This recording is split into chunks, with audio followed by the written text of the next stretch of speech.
Hello दोस्तों, स्वागत है आप सबका एक बार फिर से मेरे यूट्यूब चैनल में।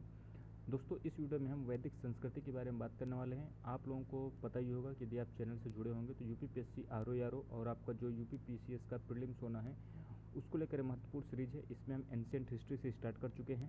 पिछली 2 वीडियो में हड़प्पा कालीन सभ्यता, जिसे हम सिंधु घाटी सभ्यता भी कहते हैं, और साथ ही में आपका पाषाण काल, स्टोन एज जिसे कहते हैं, उन 2 टॉपिक्स को हम कंप्लीट कर चुके हैं। ये दोस्तों आर.एस. शर्मा जो एनसीईआरटी की बुक आती है उससे ये टॉपिक्स कवर किए गए हैं, ठीक है, जो आपके एग्जाम के पॉइंट ऑफ व्यू से महत्वपूर्ण होने वाले हैं। तो चलिए दोस्तों स्टार्ट करते हैं। यदि आप चैनल पर नए हैं तो चैनल को सब्सक्राइब जरूर कर लीजिएगा, क्योंकि ये दोस्तों नोट्स जो हैं ये आपके एग्जाम के लिए बहुत ही महत्वपूर्ण होने वाले हैं, ठीक है। देखिए, वैदिक संस्कृति की बात कर लेते हैं हम। वैदिक संस्कृति आपका जब आपकी सिंधु घाटी सभ्यता समाप्त हो जाती है उसके बाद स्टार्ट होता है, ठीक है। तो वैदिक काल का देखिए 2 भागों में बांटा गया है वैदिक एज को। 2 वो कौन कौन से भाग हैं तो ऋग वैदिक काल और आपका उत्तर वैदिक काल में बांटा गया है। ऋग वैदिक काल आपका 1500 से 1000 बीसी के बीच में था और उत्तर वैदिक काल आपका 1000 बीसी से 600 बीसी के बीच में था, ठीक है। वैदिक काल के बारे में देखिए एक चीज़ ये ध्यान देना है आपको, वैदिक संस्कृति जो थी ये आपकी ग्रामीण सभ्यता सी संस्कृति थी, ठीक है, और ये आर्य संस्कृति थी और इनके संस्थापक आर्यों को माना जाता है, ठीक है। देखिए, हड़प्पा सभ्यता आपको पता ही होगी नगरीय सभ्यता थी, ये चीज़ आपको ध्यान देना है। ये बहुत ही माइनर आपसे गलती हो सकती है। वैदिक संस्कृति आपकी ग्रामीण संस्कृति, ये चीज़ आपको ध्यान देना है। आर्यों का मूल निवास मध्य एशिया को किसने माना था? मैक्स मूलर जो था उसने माना था, ठीक है। और आप ये बताइए, नॉर्थ पोल को किसने माना था कि वहाँ से आए हैं आर्य? ये आप कमेंट बॉक्स में बताएंगे किसने माना था। आगे आपको बाकी टॉपिक में मिल जाएगा, लेकिन फिर भी आपको यदि जानकारी तो आप कमेंट बॉक्स में बता सकते हैं। अब देखिए, बात कर लेते हैं हम ऋग्वैदिक काल की। सबसे पहले ऋग्वैदिक काल के देखिए आर्यों के संबंध में प्रथम जानकारी मिलती है, ठीक है, ऋग्वैदिक काल में। चीज़ आपको ध्यान देना है, ऋग्वेद में आर्य आर्य शब्द का जो प्रयोग है वो कितने बार हुआ है? 36 बार हुआ है। ये चीज़ भी आपको ध्यान देना है। अवेस्ता ग्रंथ की बात करें तो अवेस्ता ग्रंथ क्या है? तो ये देखिए ईरानी ग्रंथ है, ये चीज़ ध्यान देना है। ईरानी भाषा का ये ग्रंथ है। ये ऋग्वेद से समानता रखता है, ये चीज़ भी आपको ध्यान देना है। कथन में क्वेश्चन पूछा जा सकता है। आर्यों की प्रमुख नदी कौन सी थी? तो आपकी सिंधु नदी थी। सरस्वती नदी को क्या कहा जाता था? नदीतमा कहा जाता था। ये चीज़ आपको ध्यान देना है। ये उल्लिखित दूसरी नदी है जो सबसे ज़्यादा उल्लिखित हुई है और ये सर्वश्रेष्ठ नदी भी इसे कहा जाता है। ये चीज़ आपको ध्यान देना है। ऋग्वेद में गंगा का उल्लेख 1 बार मिलता है और यमुना का उल्लेख 3 बार मिलता है। ये चीज़ आपको ध्यान देना है, कथन में पूछा जा सकता है। आर्यों का निवास स्थल सप्त सैंधव माना जाता है। अब देखिए आगे बात कर लेते हैं राजनीतिक व्यवस्था ऋग्वैदिक काल की ही। तो आर्यों की प्रशासनिक इकाई आरोही क्रम में है ये, ठीक है। सबसे पहले देखिए कुल आता है, कुल के बाद ग्राम आता है, ग्राम के बाद विष आता है, विष के बाद जन आता है, ठीक है। तो सबसे बड़ी इकाई यहाँ पर क्या हो जाएगी? बस सबसे बड़ी आपकी जन है, उसके बाद आपकी छोटी उससे विष, उससे छोटी ग्राम, उससे छोटी कुल। कुल का प्रधान कौन होता है? कुलप। ग्राम का प्रधान कौन होता है? ग्रामीणी। विष का विषपति, जन का राजन। ये चीज़ आपको ध्यान देना है। जन को कबीला भी कहा जाता है। कबीले के प्रधान को सीमित अधिकार थी, ये चीज़ आपको ध्यान देना है। ये जो है आम सभा समिति ही राजन को चुनती थी, ये चीज़ आपको ध्यान देना है, ठीक है। कबीले का जो प्रधान होता था उसे सीमित अधिकार मिलता था, ना कि असीमित। ये चीज़ आपको ध्यान देना है।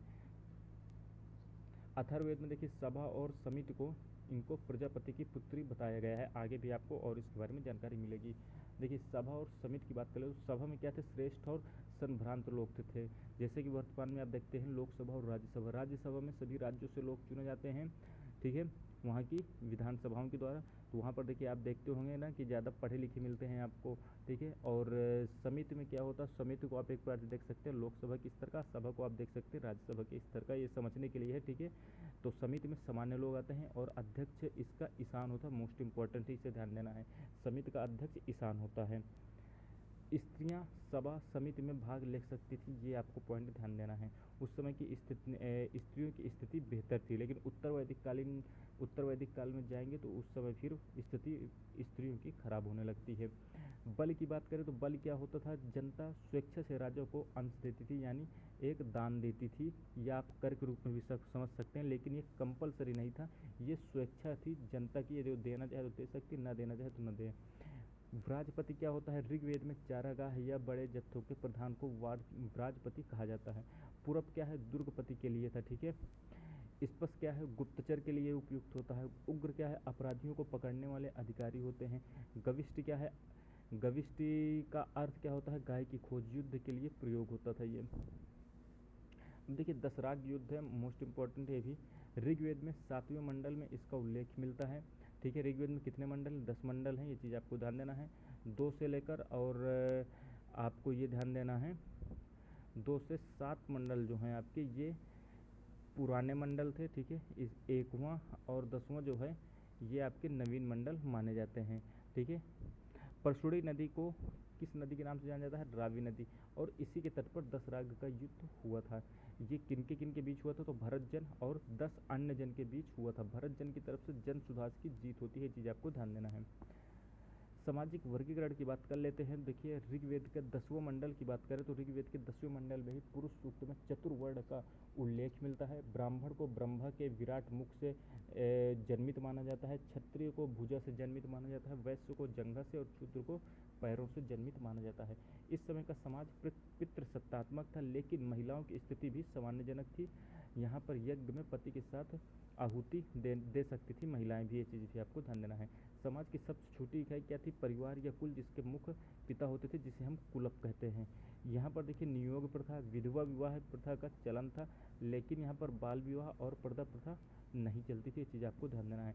अमाजू क्या थी? अमाजू एक आजीवन अविवाहित महिला को कहा जाता था, अमाजू। विदुषी महिलाएं, देखिए इंपॉर्टेंट ये पॉइंट, कौन कौन सी थी विदुषी महिलाएं? लोकमिद्रा थी, घोषा थी, अपाला थी और विश्ववरा थी। सोमरस बनाने की विधि का वर्णन कहाँ मिलता है? ऋग्वेद में मिलता है। आर्थिक क्रियाकलाप की बात कर लेते हैं तो आर्यों को पशुचारक कहा जाता है। गाय को उत्तम धन माना जाता था, जिसे अघन्या भी कहा जाता था, ना मारने वाला। और यहाँ पर साँड़ की चर्चा भी मिलती है। आर्यों द्वारा प्रथम धातु जिसकी खोज की गई थी वो क्या थी? तांबा, जिसका वो प्रयोग करते थे।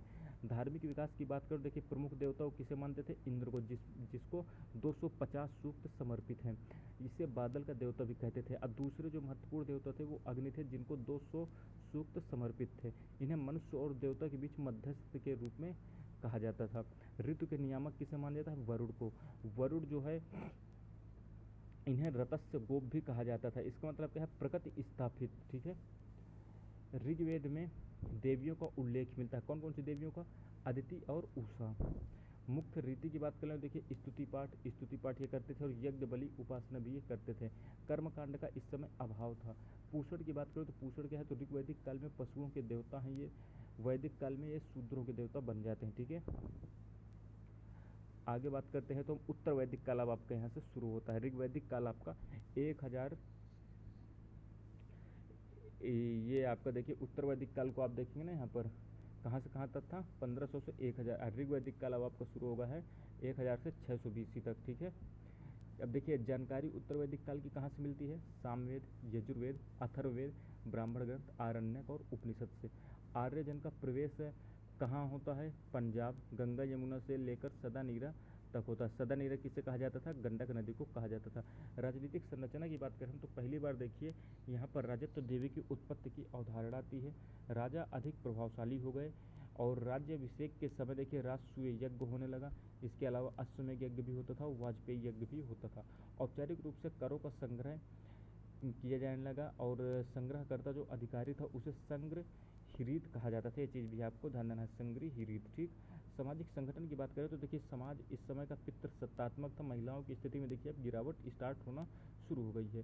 समाज ब्राह्मण, क्षत्रिय, वैश्य और शूद्र में आपके क्या कहते हैं? विभाजित था। गोत्र प्रथा इस समय प्रतिष्ठित हो गई थी। गोत्र प्रथा का मतलब क्या था कि एक गोत्र में विवाह निषिद्ध कर दिया गया था। आश्रम व्यवस्था का आरंभ कर दिया गया था और इसके अलावा द्विज जातियाँ किसे कहा जाता था? द्विज जातियाँ जो होती थी यज्ञ करने के लिए इनको अधिकार प्राप्त था। तो इसमें ब्राह्मण, क्षत्रिय और वैश्य थे। इन तीनों जातियों को द्विज जातियाँ कहा जाता था। इसमें शूद्र शामिल नहीं होता, ये चीज़ आपको ध्यान देना है। अगला पॉइंट है आपका आर्थिक जीवन। इनका मुख्य पेशा क्या था? तो कृषि था। लोहे का ये लोग प्रयोग करते थे। इसे लोहे को क्या कहा जाता था? श्याम अयस्क कहा जाता था। ये पॉइंट आपको ध्यान देना है। यहाँ पर देखिए हल को क्या कहा जाता था? शीर कहा जाता था। कृषि भूमि को क्या कहा जाता था? सीता। ये इंपॉर्टेंट दोस्त, ये चीज़ आपको ध्यान देना है। ये मिलान करने को भी आ जाते हैं डायरेक्ट। खेती कहे की होती थी? जौ की, जिसे हम यौ भी कहते हैं। और गेहूँ, चावल की भी खेती होती थी। चावल को देखिए ब्रीह भी कहा जाता है। वस्तु विनिमय प्रणाली इस समय भी प्रचलित थी। विशेषता क्या थी इसकी? चित्रित धूसर मृत भांड, ये आपको ध्यान देना है, ठीक है। आपके जो है उत्तर वैदिक काल में चित्रित धूसर मृत भांड इनकी विशेषता थी। यानी जो बर्तन होते थे उनमें चित्र अलंकृत होते थे। धार्मिक जीवन की बात करें, देखिए इंद्र देवता का महत्व यहाँ पर अब घटने लगा था। मुख्य देवता कौन बन गए? प्रजापति बन गए थे। यज्ञ के कर्मकांडों और पुरोहितों के विरुद्ध यहाँ पर तीव्र प्रक्रियाएं होने लगी थी। अब देखिए यही आपका क्या बन रहा है, अब देखिए यहीं से आगे आपके बौद्ध धर्म और जैन धर्म भी निकलने वाले हैं। तो आपको ये चीज़ इनको ना कोरिलेट करते चले जाएंगे तो आपको पता चलेगा कि इसके बाद क्या घटनाएं होती हैं। अब देखिए उपनिषदों का यहाँ पर संकलन होता है।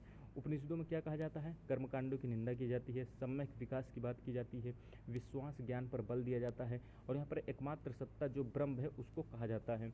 अब देखिए दिशाओं की बात कर लेते हैं। देखिए दिशा और उत्तर वैदिक शब्द क्या था? पश्चिम दिशा को उत्तर वैदिक काल में क्या कहा जाता था? प्रतीचि।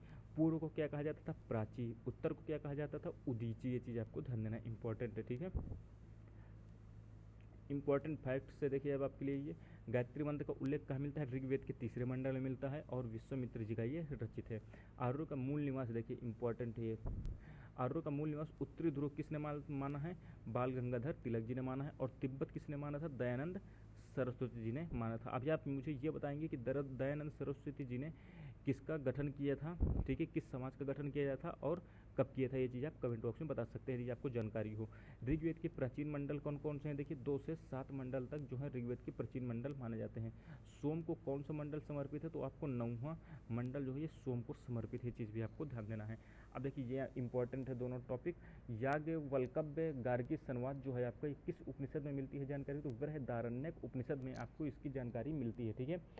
यम नचिकेता संवाद की कहाँ मिलती है? तो आपके कठोपनिषद में जानकारी मिलती है। मोस्ट इंपॉर्टेंट है चीज़, आपको ध्यान देना है दोनों पॉइंट ये। अब देखिए ये नदियाँ हैं, इनका आधुनिक नाम आपको ध्यान देना है, इंपॉर्टेंट है। ये डायरेक्ट आपको मिलान करने को भी पूछी जा सकती हैं। विपासों को क्या कहा जाता है वर्तमान में? व्यास। वितस्ता को क्या कहा जाता है? झेलम। परशुड़ी को रावी। सदानीरा को गंडक। द्वितीय को क्या कहा जाता है? घग्गर। अश्विन को क्या कहा जाता है? चेनाब।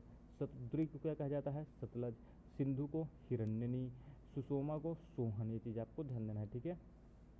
ये दोस्तों उल्टा हो गया यहाँ पर, सिंधु आपका इस तरफ होना चाहिए। हिरण्यनी जो था ये ऋग्वैदिक नदी थी, इसका वर्तमान में नाम सिंधु है। ये चीज़ आपको ध्यान देना, ठीक है। अब देखिए ये आपके लिए ये भी मोस्ट इंपॉर्टेंट है, ये भी आपका डायरेक्ट आपके मिलान में आ जाता है। आप यदि प्रीवियस ईयर क्वेश्चन दिए होंगे तो आपको समझ में आएगा ये चीज़ें कितनी इंपॉर्टेंट है दोस्तों, ठीक है।